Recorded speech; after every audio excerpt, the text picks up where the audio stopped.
दोस्तों, महर्षि कश्यप की पत्नी दक्षपुत्री दिति के गर्भ से दो बालकों ने जन्म लिया। एक का नाम था हिरण्याक्ष और दूसरे का नाम था हिरण्यकशिपु। दोनों बालक बहुत बलवान थे और दोनों ने अपने पराक्रम से स्वर्ग पर अधिकार कर लिया था। एक दिन बड़े भाई हिरण्याक्ष ने पृथ्वी को समुद्र में ले जाकर छिपा दिया।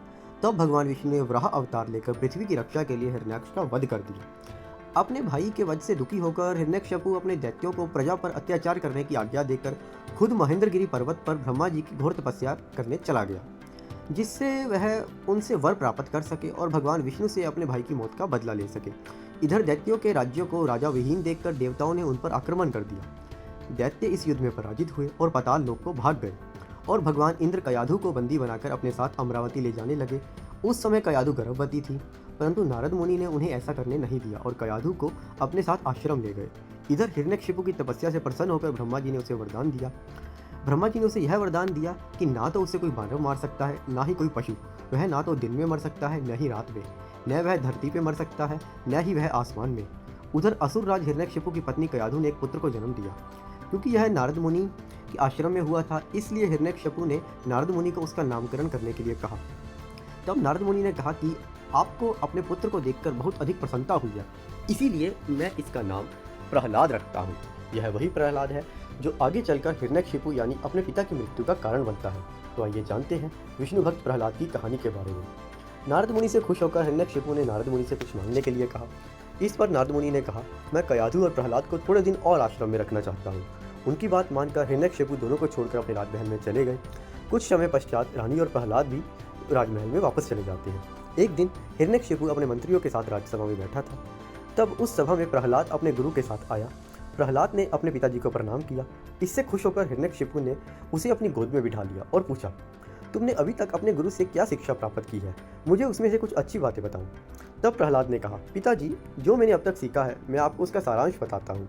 और फिर प्रहलाद बोलना शुरू करता है। जो आदि, मध्य और अंत से रहित, अजन्मा, वृद्धि क्षय से शून्य और अच्युत है, समस्त कारणों के कारण तथा जगत के स्थिति और अनंतकर्ता उन भगवान विष्णु को मैं प्रणाम करता हूँ। भगवान विष्णु का नाम सुनकर हिरण्यकशिपु की आंखें क्रोध से लाल हो गई। उसने कहा, हे दुर्बुद्धि ब्राह्मण, तुमने मेरे बच्चे को यह क्या पाठ पढ़ाया है? यह तो मेरे शत्रु की स्तुति कर रहा है। इस पर ब्राह्मण ने कहा, हे असुरदेव, यह बालक मेरा पढ़ाया हुआ पाठ नहीं बोल रहा। तब फिर हिरण्यकशिपु ने अपने पुत्र से पूछा, बेटा, तुम ये पाठ तुम्हारे गुरु जी ने नहीं पढ़ाया तुम्हें, तो यह तुम्हें किसने पढ़ाया? यह तुम किसका पाठ बोल रहे हो? तब प्रहलाद बोले, पिताजी, हृदय में स्थित भगवान विष्णु तो संपूर्ण जगत के उपदेशक हैं। उनको छोड़कर और किसी को क्या कोई सिखा सकता है? तब हिरण्यकशिपु बोला, अरे मूर्ख, जिस विष्णु की तू स्तुति कर रहा है वह मेरे सामने कौन है? मेरे रहते हुए कौन परमेश्वर कहा जा सकता है? फिर भी तू मौत के मुख में जाने के लिए बार बार ऐसा बोल रहा है। ऐसा कहकर हिरण्यकशिपु ने प्रहलाद को अनेकों प्रकार से समझाया, पर प्रहलाद के मन में श्री हरि के प्रति भक्ति और श्रद्धाभाव कम नहीं कर पाया। तब अत्यंत क्रोधित होकर हिरण्यकशिपु ने अपने सेवकों से कहा, इस दुष्ट बुद्धि बालक को मेरी आंखों से दूर ले जाओ और इसे मार डालो, क्योंकि यह मेरे शत्रु की स्तुति कर रहा है और आखिर में अपने ही कुल का विनाश करेगा। इसके बाद सैनिकों ने उसे सभी प्रकार के अस्त्रों शस्त्रों से वार किया उस पर, तथा उसे कुएं में फिकवा दिया, पर फिर भी वह श्रीहरि की कृपा से बच गया। उन सब ने प्रहलाद को अनेके विषैले सांपों से टसवाया और पर्वत के शिखर से भी गिराया, पर उनका कोई भी प्रयास सफल नहीं हुआ और प्रहलाद हर बार मौत के मुंह से भी निकलता रहा। इसके बाद रसोइयों के द्वारा विष मिला हुआ भोजन देने पर प्रहलाद ने उसे खा भी लिया, लेकिन फिर भी उसे कोई असर नहीं हुआ, वह फिर से जीवित रहा। जब प्रहलाद को मारने के सभी प्रयास विफल हो गए तो हिरण्यकशिपु ने पुरोहितों से कहकर एक अग्निशिखा के समान प्रज्वलित शरीर वाली कन्या को उत्पन्न किया। कई पुराणों में कृत्या के स्थान पर होलिका का नाम भी आता है, जिसे अग्नि में न जलने का वरदान प्राप्त था। होलिका प्रहलाद को अपनी गोद में लेकर प्रज्वलित अग्नि में प्रवेश कर गई, पर ईश्वर की कृपा से प्रहलाद को कुछ भी नहीं हुआ, जबकि होलिका जलकर भस्म हो गई। इस घटना के बाद हिरण्यकशिपु बहुत अधिक क्रोधित हुआ और उसने प्रहलाद को अपने पास बुलाया और कहा, यदि तेरा विष्णु इतना बलवान है तो मुझे वह इस खंबे में दिखाई क्यों नहीं दे रहा? तब प्रहलाद ने कहा, मुझे तो मेरे प्रभु इस खंबे में भी दिखाई दे रहे हैं। और प्रहलाद के ऐसा कहते ही उस खंबे में बहुत बड़ी गर्जना उत्पन्न हुई और उसमें खंबे को एक तरीके से तोड़कर एक विचित्र प्राणी बाहर निकला, जिसका आधा शरीर सिंह यानी शेर का था और आधा शरीर मनुष्य का था। यह भगवान श्रीहरि का नरसिंह अवतार था। उनका रूप बड़ा भयंकर था।